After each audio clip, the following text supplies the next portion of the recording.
Olá, queridos irmãos, queridas irmãs. Estamos aqui reunidos para mais uma atividade da Associação Espírita Paz e Luz. Antes de darmos início, vamos fazer uma prece. Vamos elevar o nosso pensamento a Deus, nosso Pai, a Jesus, nosso Mestre, e aos bons espíritos, especialmente aos nossos anjos da guarda. Agradecemos a Deus por mais um dia de vida, por mais uma oportunidade de viver e ser feliz. Te pedimos, Senhor, que possamos aproveitar todas as oportunidades desta vida para nos aperfeiçoarmos, para fazermos todo o bem que nos compete, nos ajudarmos mutuamente. Em Teu nome, Senhor, em nome de Jesus e dos bons espíritos, nós abrimos esta atividade desta tarde. Que assim seja. Nós escolhemos o tema Diferentes Ordens de Espíritos. E este tema se encontra ali no capítulo 1º da parte 2ª de O Livro dos Espíritos. É importante nós estudarmos essas diferentes ordens de espírito, porque é do interesse geral dos espíritas saberem, conhecerem um pouco melhor os habitantes do plano espiritual.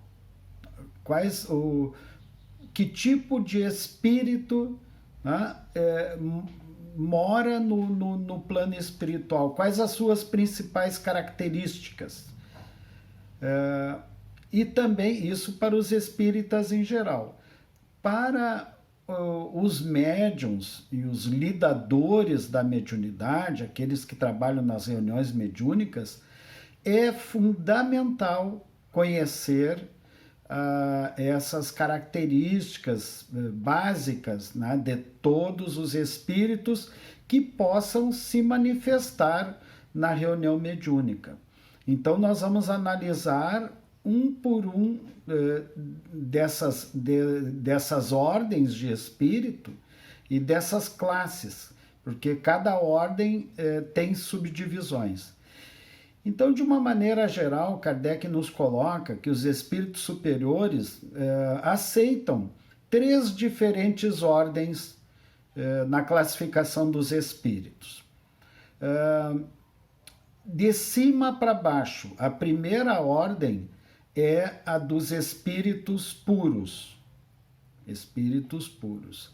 Aqueles que já atingiram toda a perfeição que o seu desenvolvimento comporta.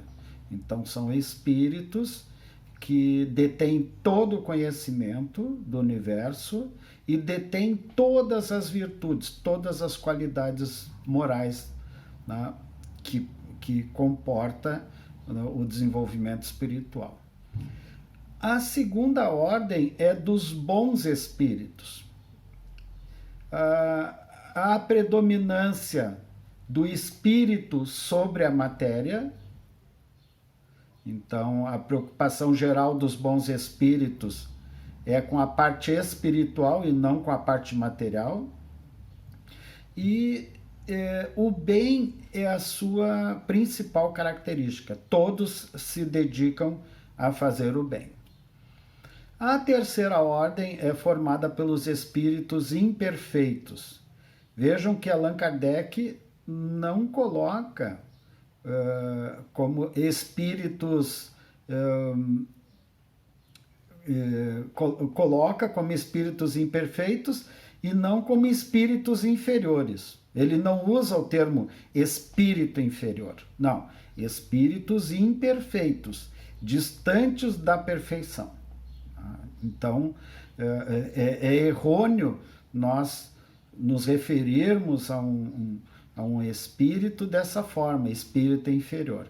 Porque é bem da verdade, fora os espíritos puros, todos nós somos inferiores a alguém, né? Então, esse termo não deve ser utilizado. Então, os espíritos imperfeitos, eles são subdivididos em 5 classes, que nós vamos ver daqui a pouco, né? 5 classes. E esses espíritos imperfeitos são aqueles com os quais nós devemos, nas nossas atividades mediúnicas, nos preocuparmos sobremaneira, tá? Então, vamos começar essa análise de baixo para cima, né? Vamos começar pela terceira ordem, os espíritos imperfeitos. São, como nós já falamos, são 5 classes, né? A 10ª classe, a última,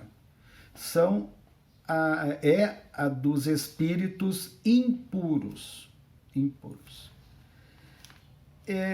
Essa 10ª classe tem a característica principal dos espíritos dessa classe, dos espíritos impuros, é a prática do mal. Então, eles se dedicam à prática do mal, sejam na condição de espíritos desencarnados, seja na condição de espíritos encarnados, né? Então, eles se alternam, ora no plano espiritual, ora no plano material, mas sempre fazendo o mal. São os grandes assassinos da humanidade, são os grandes ladrões, são os políticos inescrupulosos, os empresários que visam somente o aspecto financeiro do seu negócio, passando os outros para trás. Enfim, todas aquelas pessoas, os chefes de gangues, os mafiosos, os viciados em sexo de uma maneira geral, todas aquelas pessoas que se dedicaram ou se dedicam à prática do mal.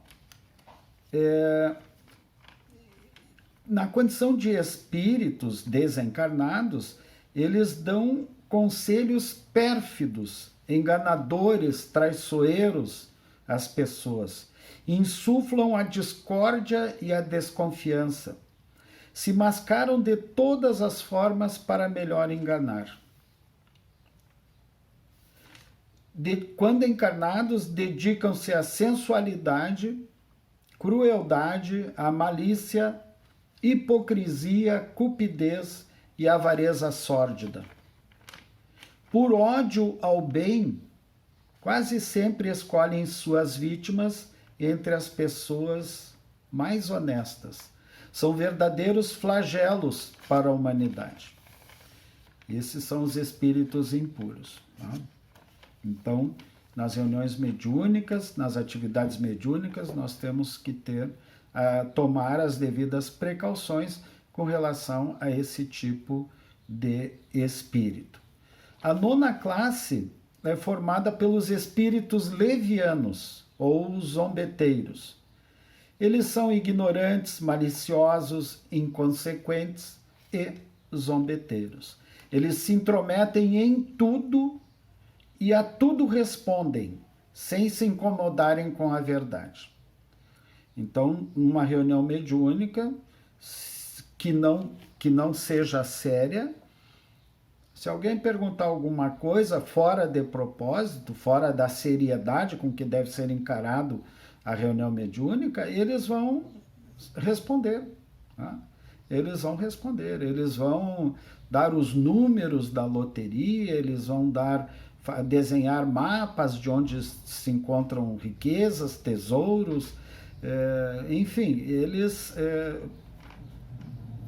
se intrometem em tudo e tentam tirar a seriedade das reuniões. Eles comprazem-se em causar pequenos desgostos e ligeiras alegrias, em aborrecer ou induzir maliciosamente ao erro, por meio de mistificações e espertezas. Eles são conhecidos antigamente, esse tipo de espírito, leviano ou zombeteiro, era conhecido como duende, gnomos, trasgos, diabretes. Tá? Então, os duendes, os gnomos, representam bem, né, esse tipo de espírito, de entidade. Porém, né, as mais das vezes, os espíritos superiores os utilizam para diversos trabalhos na espiritualidade. Tá? Então, eles não são de todo inúteis. Né? Há crianças que relatam amiguinhos, tá? E depois olham a figura de um duende, de um gnomo, diz, meu amigo se parece com aquele, com aquele ali. E esses são, né, alguns amiguinhos de crianças em tenra idade que conseguem ver os espíritos. Né? Nós temos uma outra classe, a 8ª classe, dos pseudo-sábios. Essa classe, ela já foi responsável pela derrota de inúmeros médiuns que se deixaram levar pela influência de espíritos pseudo-sábios. Eles detêm conhecimento bastante amplo sobre tudo, mas acreditam saber mais do que realmente sabem. Eles têm uma linguagem, né, de caráter sério, que pode iludir quanto às suas capacidades e luzes. Eles usam uma linguagem aparentemente séria e que condiz, né, com a verdade. Mas, na maioria das vezes, o que eles dizem não passa de um reflexo dos preconceitos e das ideias sistemáticas da vida terrestre. É uma mistura, o que eles dizem é uma mistura de algumas verdades com os erros mais absurdos, em meio aos quais despontam a presunção. Eles são presunçosos, os espíritos pseudo-sábios, são orgulhosos, ciumentos e obstinados. Né? Eles escolhem um médium, tá? E querem que esse médium trabalhe única e exclusivamente com eles. E aí ditam, né, os maiores absurdos, revestidos de uma linguagem pomposa. Eles não sentem a menor cerimônia em usar as palavras Jesus, caridade, solidariedade, benevolência, Deus, tá? E as mais das vezes tomam de nomes, tá, de figuras proeminentes da história e se tentam se fazer passar por essas pessoas. Assinam mensagens como sendo de Jesus, como sendo de Maria de Nazaré, do apóstolo Paulo, enfim. A título de exemplo, eu me recordo de um livro ditado por um desses espíritos pseudo-sábios, chamado Ramatiz. Ele ditou o livro A Vida no Planeta Marte para o médium curitibano Hercílio Mais.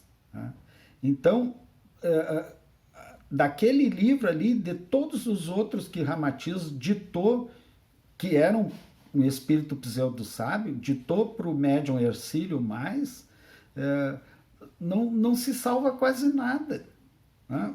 Quase tudo ali é um verdadeiro absurdo daquelas obras que o Ramatiz ditou, psicografadas por Hercílio Mais. Esse é um exemplo claro, clássico, de espírito pseudo-sábio. E o que eles fazem, esses espíritos, é tentar afastar o médium do convívio com os seus colegas de centro espírita, pessoas mais esclarecidas, pessoas que conhecem a atuação desse tipo de entidade, né, e tentam chamar a atenção do médium. E aí não conseguem, porque o médium se sente ofendido, né, pensando estar recebendo mensagens e psicografando livros de autoria de espíritos superiores, quando na realidade são espíritos pseudo-sábios. Então nós temos que ter, nas reuniões mediúnicas, né, muito cuidado com esses espíritos.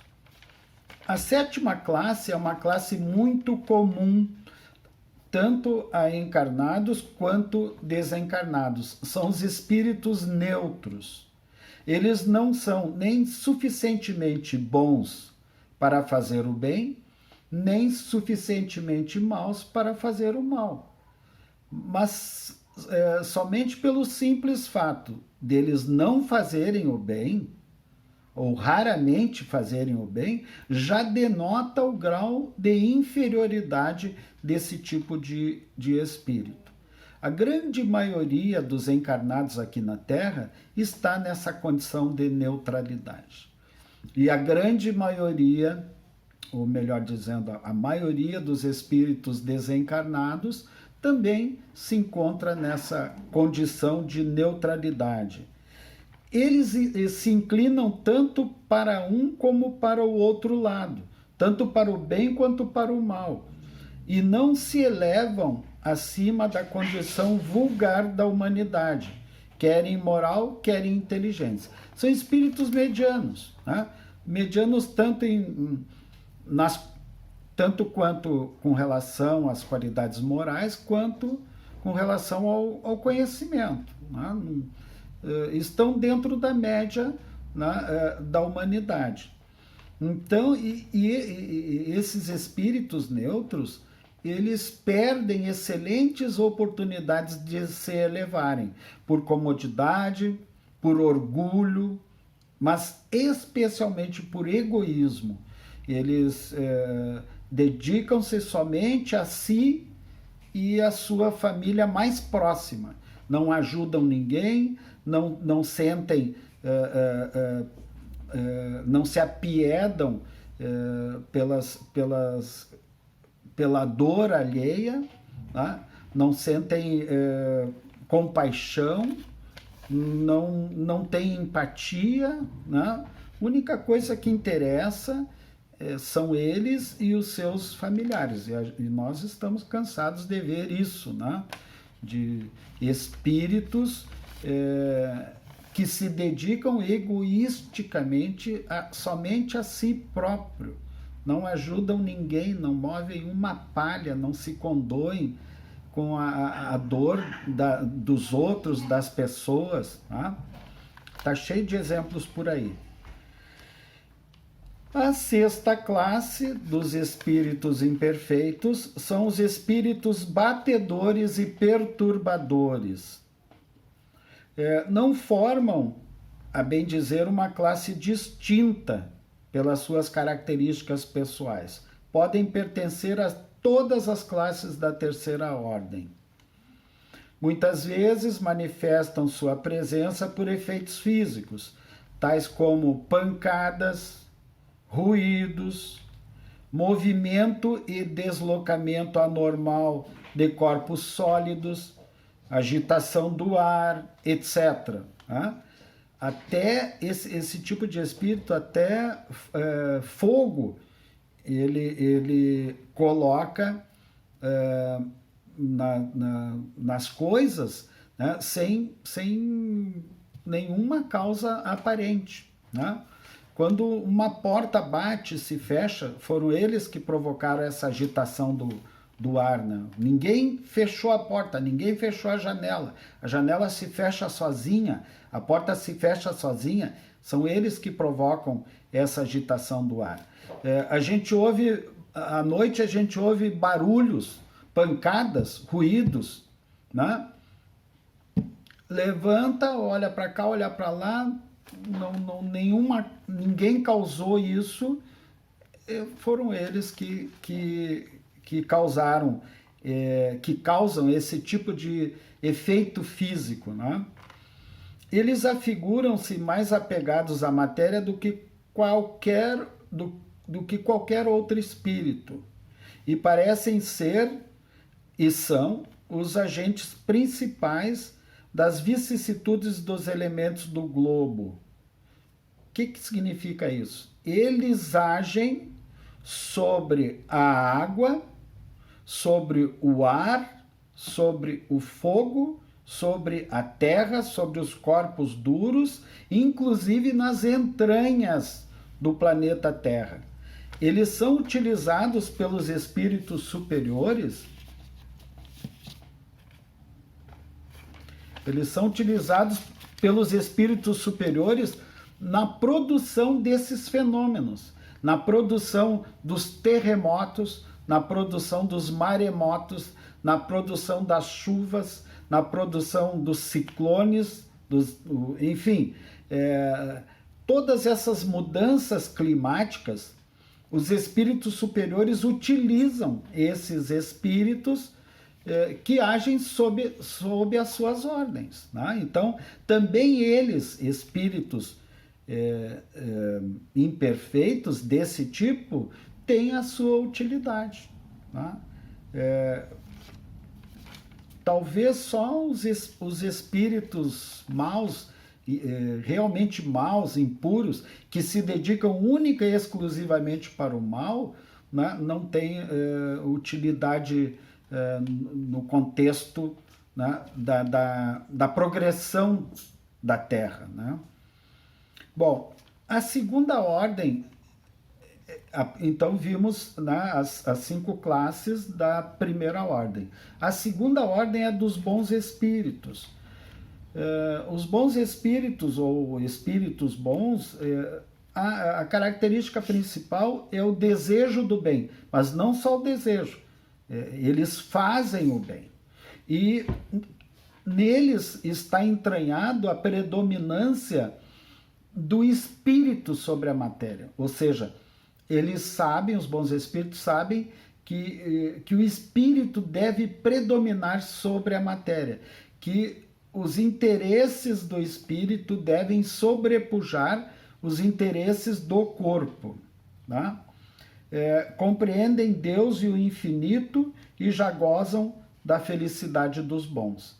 São felizes, vejam, prestem bem atenção nessa frase, são felizes pelo bem que fazem e pelo mal que impedem. Então, os bons espíritos, eles gostam de fazer o bem, mas eles também sentem prazer em impedir o mal. Então, se nós quisermos nos elevar à categoria dos bons espíritos, não é só praticar o bem, praticar a caridade, é impedir o mal. Todos ainda têm que passar por provas até que atinjam a perfeição. A quinta classe, nessa segunda ordem, dos espíritos benévolos, é a dos espíritos benévolos. A qualidade dominante é a bondade, mas os seus conhecimentos são limitados. Então, eles são mais bons do que conhecedores, né? Então, o conhecimento progrediram mais no sentido moral do que no sentido intelectual. Esses são os espíritos benévolos. Eles se dedicam, né, a nós encarnados, né, a nos ajudar a fazer o bem, né, para os encarnados. Eles procuram os seus familiares encarnados e tentam ajudá-los em tudo aquilo que estiver ao alcance deles. São espíritos benévolos. Já a quarta classe são os espíritos de ciência. Eles detêm uma amplitude de conhecimentos muito grande, superior a todos os demais, mas eles se preocupam mais com as questões científicas do que com as questões morais. Então são os grandes cientistas, né? Os grandes estudiosos das ciências humanas, né? Com um detalhe, eles só usam a ciência para o bem e se ela for útil à humanidade. Jamais usam os seus conhecimentos científicos para praticar o mal. Esses são espíritos de ciência. A terceira classe são os espíritos de sabedoria. A qualidade dominante nesses espíritos, a moralidade da ordem mais elevada. Eles são dotados de uma grande capacidade intelectual que lhes faculta juízo reto sobre os homens e as coisas. Então, eles são diferentes dos espíritos de ciência. Os de ciência têm uma amplitude vasta de conhecimentos, mas usam esse conhecimento para as ciências humanas, as ciências terrenas. Já os espíritos de sabedoria atuam mais sobre as questões, as grandes questões morais, filosóficas, né? São os grandes filósofos, né, do passado e do presente, os grandes sábios, né, as figuras proeminentes, os grandes pensadores da humanidade, são esses espíritos de sabedoria. E a segunda classe são os espíritos superiores. Vejam que a gente usa essa expressão espírito superior para denotar qualquer tipo de espírito dessa segunda ordem, os espíritos bons. Não, não é isso, não é essa acepção do termo. Os espíritos superiores, eles reúnem em si a ciência, a sabedoria e a bondade. Então, detém grandes conhecimentos a respeito de tudo e detém praticamente todas as virtudes, ou quase todas as virtudes, tá? Não todas, porque se detivessem todas as virtudes e todo o conhecimento seriam espíritos puros. A sua linguagem ela é constantemente digna e elevada, e muitas vezes sublime. Quando por exceção encarnam na Terra, é para cumprir missão de progresso. Exemplo, Allan Kardec. Allan Kardec é um espírito superior. Ele ainda não é um espírito puro. Ele está sob as ordens, esteve e está sob as ordens de um espírito puro, no caso, Jesus. Allan Kardec, Mahatma Gandhi, o apóstolo Paulo e tantos outros grandes vultos, né, da humanidade podem ser classificados nessa categoria de espíritos superiores. E a primeira ordem, finalmente a primeira ordem, ou primeira classe, né, a primeira ordem dos espíritos puros só tem uma classe única ou primeira classe dos espíritos puros. Esses progrediram em todos os sentidos ao longo de sucessivas e infinitas encarnações, inumeráveis, melhor dizendo, inumeráveis encarnações, adquirindo todo o conhecimento do universo e adquirindo todas as virtudes. Eles detêm todas as qualidades morais e conhecem tudo sobre o universo. Eles então atingiram essa perfeição relativa a que os espíritos podem aspirar. Por que perfeição relativa? Porque a perfeição absoluta a Deus pertence. Então Deus detém a perfeição absoluta e nós podemos atingir essa perfeição relativa. Podemos e devemos. Por quê? Porque aí não mais precisaremos reencarnar, os espíritos puros não precisam mais reencarnar, porque não precisam mais ser submetidos a expiações e provas como nós somos, tá? os espíritos puros gozam de felicidade inalterável, inabalável. São os mensageiros e os ministros de Deus, cujas ordens executam para a manutenção da harmonia universal. Então, eles podem ver Deus e podem falar com Deus. Já atingiram o estado de pureza necessária para estar em contato íntimo e permanente com o Criador. Então, Jesus já goza, né, dessa condição. Né? Jesus fala direto com o Pai. Né? E Deus fala direto com Jesus. Por isso é que Jesus dizia, ninguém vai ao Pai senão através de mim.